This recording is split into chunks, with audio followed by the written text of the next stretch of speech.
Hi, welcome everyone. Thanks for coming to Aero Electronics session with Colorado Engineering, one of our partners. My name is Jeff Harbinson. I run the business development team for Aero Electronics and the IoT group. We're going to talk a little bit about the next 30 minutes, Aero's perception in the marketplace, what we're seeing in the marketplace with our customer base, who we're targeting, some of our customer examples that we're participating in the IoT industry today. And then at the end here, we'll let my friend Greg Deemer, who also runs the business development team for Colorado Engineering, one of our strategic design partners, talk specifically about another customer example that we're doing in the waste management space around radar technology. Anyway, our story I wanted to show you was with a small dairy farmer in northern Colorado. He has about 5,000 head of cattle. And we've helped him build a device that goes into the chamber of a cow. It's in the part of the cow's stomach that doesn't digest for long periods of time. And it's a battery technology that does a sensor, accelerometer, temperature, and it sits in that chamber of the cow and talks to the farmer about what's going on with that cow. And so he's able to, from an application, monitor his cattle, his dairy cattle on his farm. And he's grown from a few hundred cattle to a few thousand cattle using this technology because it's more efficient for him to operate this. And Aero helped him on a bunch of fronts. We helped him with financing and capital to get his small farm up and running. We helped him with the design of the hardware component itself and the device that we actually ended up putting into the cow. We used a magnet to move the device into the cow. And this is the part of the cow's stomach where if they get into eating wood or barbed wire, this is the chamber of the stomach where this stuff sits forever. Eventually can kill the cow if you're not careful or monitor that. But we helped him with logistics and manufacturing.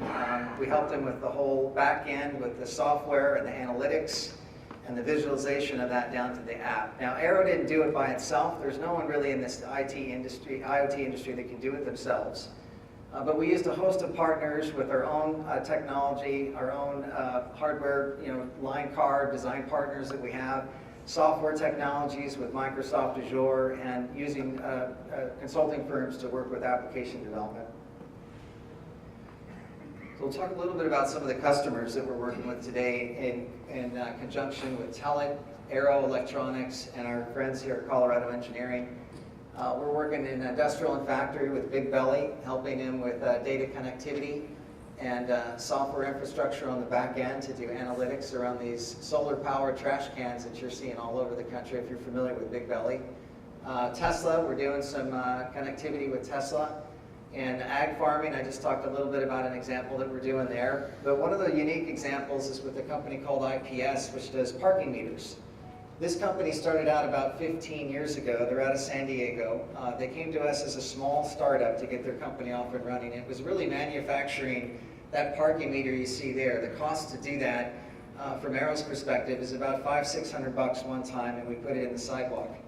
But IPS started off with that credit card transaction. So it went from coins to credit card transactions. In 15 years, they've changed their company. They've become more of a platform, and they've developed a software infrastructure now that enables them to do a lot more with customer interaction when you come down to a municipality or downtown, your local downtown, and you're looking for a parking space. The parking meters know where to go. You can adjust the rates up and down depending if there's ball games there or not. And then, this platform is evolving to do more to interact with local restaurants and that, so you'll know if there's specials or if there's things going on downtown. And where they're going now next with this platform, they've gotten completely away from just credit card transactions to working with car manufacturers. So that when you pull into your space through your dashboard now, you can pay for your parking space. So this company is transformed from a little company to nearly $300 million in revenue over the last 12 years. We're happy to partner with them on that. This was a journey for Aero. 5 years ago, a lot of what Internet of Things was to us was in incubation mode. It was hard to explain, and still is to some degree, to talk about what Internet of Things means. To us, the Internet of Things is the next innovation, the next evolution of opportunity with almost every industry, every company out there. Everything today needs to be connected. And you ask yourself why? Why does it need to be connected? Because it's the data and the analytics coming off of these products and services that are in the field that are becoming more valuable than the actual products themselves. And so this has been an evolution for us. It started at the device, the widget. This is what Arrow was famous for over the last 80 years, is building that widget or device with our partners. And it evolved from help us, Arrow, with that widget and device, help us get it connected. Help us with the network. Help us understand how we're going to move the data off of that hardware into a network, and from a network into a platform, and then how do we digest that platform with analytics and visualization. Help us through the rest of that process, not just at the device level. So by default, Arrow got involved in a lot of opportunity just by working with our customers where it starts at the device level. You know, we talk, you don't have to be great to get started, but you have to get started to be great. You know, we got into this process realizing that, you know, our bread and butter at Arrow was mostly around hardware design, hardware sales one time. We do $24 billion a year, I think last year was our number. We realized that working with our customers and understanding and helping them with data analytics and the data piece of this and getting involved in that the real value was in that analytics around that data of those devices. And we just started moving in that direction. And with our partner ecosystem and some of our own IP technology, we've got to a comfortable point that we think we're one of the unique partners in the industry to provide these kind of IoT solutions.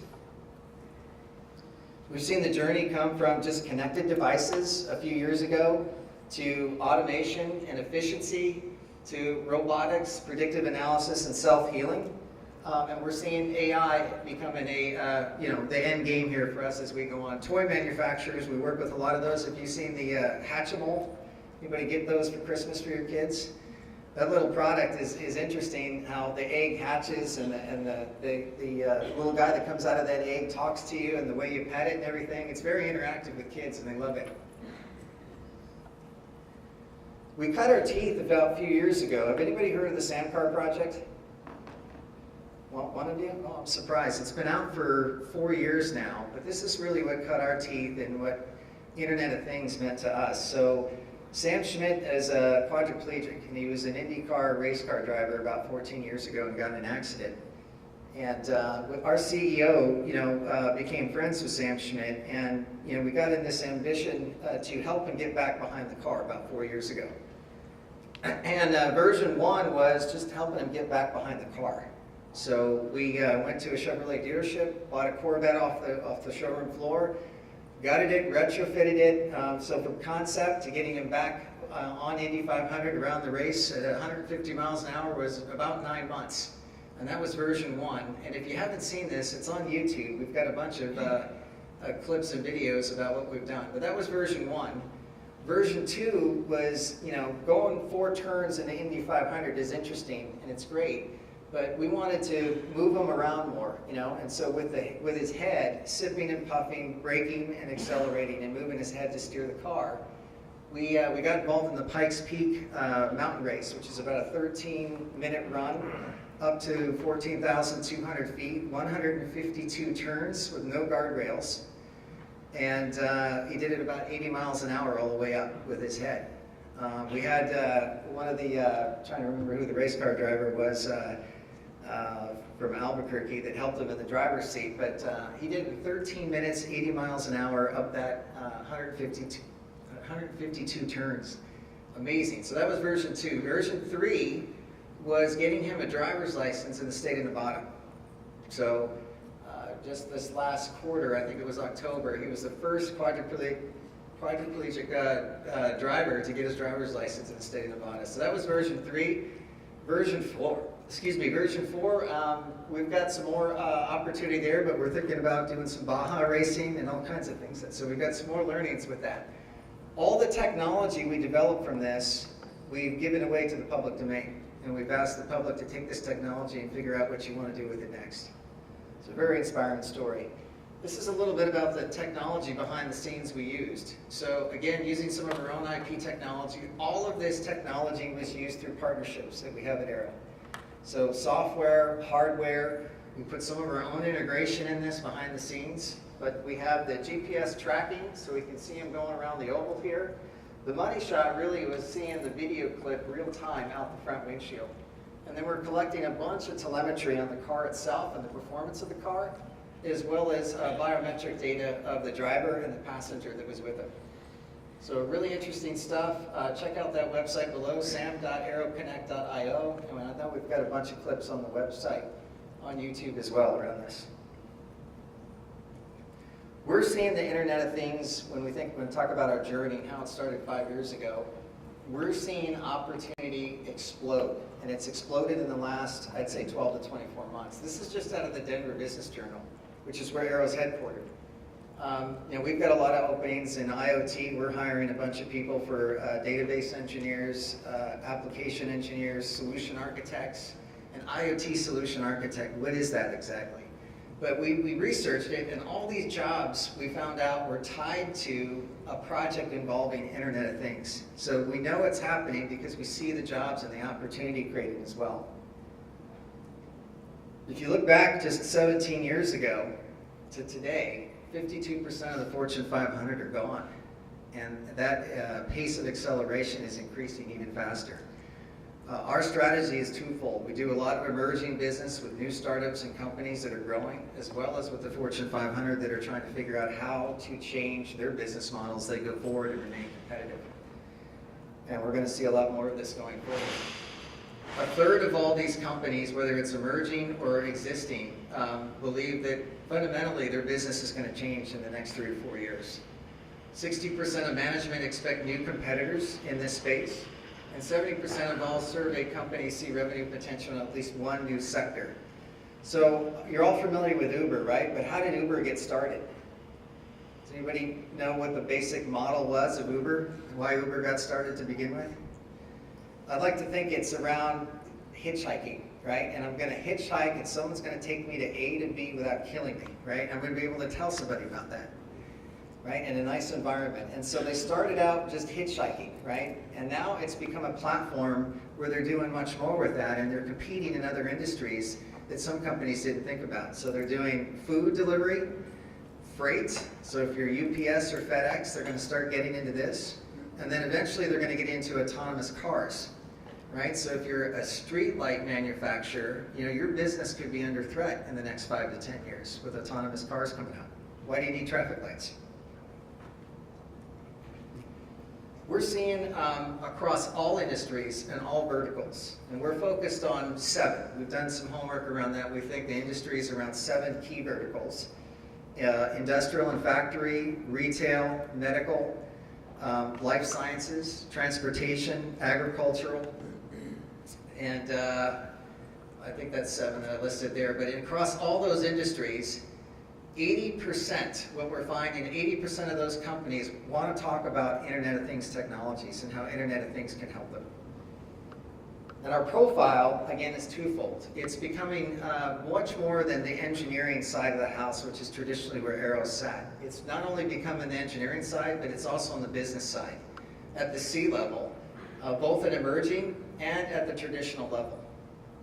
And we're expanding our sales cycle as we talk to our companies about how Internet of Things can impact their company. And the return on investment on how these projects are getting funded, every one of the projects we're working on, and we have many in the funnel, is around these 3 things is where we're finding how we get our projects approved. It's around operating more efficiently, enhancing the customer experience, that's probably number 1, and then adding new revenue streams. Every one of our business cases is tied to these 3 initiatives. We're seeing investment off the charts. We're seeing investment happen at a very fast pace. And what we're seeing is crowdfunding taking over normal traditional venture capital, VC funding. Recently, last quarter, Aero inked a relationship with Indiegogo. Are you anybody familiar with Indiegogo in this room? 1, 2, 3 of you? So it's one of the premier crowdfunding organizations in the world now. Aero's teamed up with them strategically to help these new companies, if their idea looks good on Indiegogo, to help them with all engineering design and help them get off the ground from maybe additional capital, logistics, manufacturing, hardware design, and back-end managed support. That hockey stick of growth, everyone's seen that 52 billion devices starting to happen. That's starting to happen now. If you look 2015 onto 2020, what's going to help that hockey stick move is that data is increasing exponentially. And we're looking at 40 zettabytes of data across the globe here over the next 3 to 4 years. And about 40% of that will be in the cloud. So that's where a lot of this data, the big data world, is starting to come, and that's what's going to start getting that hockey stick moving. In addition to the retrofitting of equipment that's out there today, a lot of Arrow's opportunities in the marketplace today is working with existing infrastructure that's there today and helping do analytics and pull data off of that existing infrastructure. The data we create over the last 2 years is more data than we've created the last 80. And the data we create now over the next 2 years will create in 1 second in the next, by 2020. I mean, that's just amazing amounts of data that's coming our way. We're seeing cloud computing and fog computing being really important. We've got some opportunities where decisions at the edge is becoming mission critical. And we're working opportunities in lighting and municipalities where decisions at the light level, this is an infrastructure we're working with one of our customers today and some of our partners, but decisions at the light level will be if emergency crews are coming through and the lights need to come up to help that emergency crew get through, or sensors are on there to detect gunshots, you know, where that data goes and alerts of who needs to be alerted, whether it's emergency crews or back to the municipality. This is infrastructure we're working on today, and this is reality today. So the IoT ecosystem world looks like this, and I purposely did this slide to show you the confusion that's out there today. There's not one vendor that offers everything. If they do, that's in partnership with other companies delivering that. But this is the system today. Every one of these boxes is a point solution contributing to the IoT ecosystem. And this is where Arrow and its partnerships think we can help. Again, it starts at the device level, that widget, that thing that needs to be connected, right? And then it's got to go through a network, it's got to go to a platform, and then it's got to be analyzed and thrown out to visualizations and applications and admin portals. And Arrow understands that more than any other company probably in the world as far as how all that ecosystem works together. And working with system integrators, you know, our partners such as Colorado Engineering and Telit, you know, we're trying to help our customers guide this crazy network of infrastructure that's available today in the Internet of Things. In addition to that, you know, the resources are scarce on how to get this stuff moving. We're seeing this across our entire customer base, the skill set involved internally as well as externally. We've had job recs on the market now for 6 to 8 months trying to find the right resource to help us in the Internet of Things from a solution architect perspective. So again, Arrow, through its partnership and its vast network that we have available, feel like this is our opportunity to get involved and engaged and help our customers solve these problems. And over the last, I would say 5 years, you've heard the 5 years out campaign. That was about 5 years ago. But what 5 years out means to us and for our customer base is that, you know, where do you want your company to be 5 years out? And we've seen our distribution business, traditionally what we've done, evolve. And we've become not just a distributor anymore, but an engineering firm. A company with hard assets that can deliver complete solutions to our customers. And that's how we've evolved over the last, I'd say, 3 to 5 years, and we'll continue to do so as we go forward. Our CEO, Mike Long, has made a major commitment to the Internet of Things. Today, it's about 10% of our revenue today. In the next 5 to 6 years, 60% of our revenue will come from solution selling, and that's across all our verticals. It's not just components or just a software stack, but it's solution selling, combining all that together and offering that to our customer base. So our go-to-market strategy, using the 5 different divisions that we have in our company, is global components. That's hardware design, chips, modules, silicon. That's what we do. That's what we do day in and day out. We've been doing that for 80 years since we were on Radio Row in Manhattan. We have Arrow Intelligent Systems, which is logistics, manufacturing, the build of the infrastructure that needs to support those chips and that silicon as we get out to market. We do enterprise computing solutions, so we work with, you know, VARs that sell Microsoft Azure, Amazon Web Services, IoT Watson, Google, GE Predix, and relationships associated with that. We have our own system integrations group that does integrations, break fix, managed services. And then what we have is sustainable value recovery. So you think about the billions of devices that'll run its life cycle and need to be, you know, taken down in a responsible way, sent out to secondary markets, or retired in a meaningful, secure way. This is a huge area that Arrow focuses on as well. So we feel like we've got the gamut again, this is not all Aero. This is working with our vast network of partners to put this solution together. But we've got answers across the board for what we call sensor to sunset.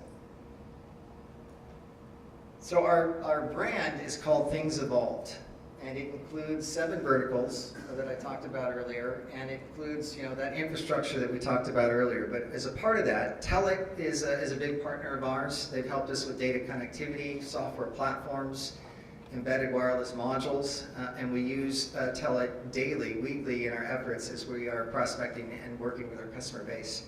But also with us is Colorado Engineering, and I'm going to have Greg come up and talk a little bit about a specific example that we're working on in the container waste management market using radar technology. All right, thanks, Jeff. All right, so just a quick background on Colorado Engineering. We're headquartered out in Colorado Springs. We've been an ACES partner for several years now. We mainly focus on radar development as well as general engineering support. We've got a very good reputation with doing or designing high complexity PCBs and sensor fusion, a little bit of everything. So we've been working with Aero, their sales team, coming up with different IoT ideas, concepts over the last couple of years. Step back just real quick. We've been designing radar solutions since 1990. So we've been in the game for a while. We support frequencies up to 110 gigahertz. And we've seen a lot of commercial interest, industrial interest in the last 2 or 3 years. And we feel that's mainly development from, you know, the automotive industry starting to adapt automotive radars. It's really started to progress the technology, push costs down, and open up the doors for radar to be used in other applications like the IoT industry. So, got 5 minutes. I'm going to zip through this real quick. But, you know, for those of you that aren't familiar with radar, essentially it's a process of taking a RF signal. It usually starts at a low frequency, like a few megahertz, you know, convert it to you know, something like 24 gigahertz, transmit that out over across an antenna, reflects off an object. That signal is received by an antenna, goes back to the central processor where you do some back-end algorithms or processing to extract information. So, contrary to what a lot of people think, radar is, you kind of picture this guy sitting in front of a circular screen in the bottom of a submarine or in a flight control station looking at a green dot going across a monitor. But it actually does a lot more than that. So, there's a lot of different sensors out there. So you kind of wonder, what's the advantages of using radar? And in this example here, on the right-hand side, there's a camera mounted on top of a C-130 coming in for a landing. And on the left-hand side, we're using a 94 gigahertz radar that we developed that scans the same field of regard and provides a pretty clear image of the runway and its surroundings. So it gives the pilots enough information to come down and successfully land the aircraft. So, where radar really excels is in its performance in harsh environments. As you can see here, the camera can only see maybe 10 feet in front of it, while the radar is seeing, quarter mile, half mile out. Radar does an exceptional job at measuring range, velocity, and angles. You can scan or have the radar scan beams, which gives you, not a single focal point, so you can basically see more than around a container or a room. Greater field of regard. And then you can do things like imaging, like we have here, where we develop a synthetic aperture and do some interferomic processing techniques to generate an image. So what we were working with Aero and Telit on closely was a concept where, it's the way the waste management industry is set up right now, it's pretty inefficient. I mean, they usually come out once a week and empty your trash. And depending on the conditions or the environment, that may not be enough or maybe too little. So what we developed was a concept where you use a 5-beam radar to survey a container, 5 different locations, and basically come up with an overall fill load, which that information is transmitted back to something like the Amazon cloud via Telit interface. And what that does is it provides a much more efficient way of supporting the waste management industry. So, around Christmas time, nobody's throwing garbage away. There's no point in sending a truck out there. So, and where radar really fits into this equation is its ability to perform in harsh environments. So, you can design an enclosure that doesn't have a glass lens or something that could be compromised if they were to throw drywall in the container, something along those lines, paints. Using the Telit interface, it's something like Amazon Web Services, you can have bidirectional communication, so you can trigger the radar to take a measurement, or you can set it up on some sort of interval. And one of the other nice things about radar is it can be developed for very low cost. So it can be low cost, size, weight, and power. Just a few more examples of how radar can fit into the IoT space is department stores. A lot of times, you could do this with the camera if you've got glassware or some sort of reflection that's beaming back at the camera. It can cause issues and prevent you from being able to either provide surveillance, or a lot of companies are interested in seeing if their advertisements are working where people are congregating in the store. Radar is an excellent solution for that. It will pick up Doppler, people walking around, so it's a good alternative solution to using something like a camera. Google has their Soli product getting ready to hit the market early this year. They believe it's going to be the next generation of next technology for wearable devices. Essentially, it's a 60 gigahertz radar all on a single chip, as you can see on the bottom right there. We helped develop this technology with them, but essentially it'd be replacing your touchscreen with radar potentially.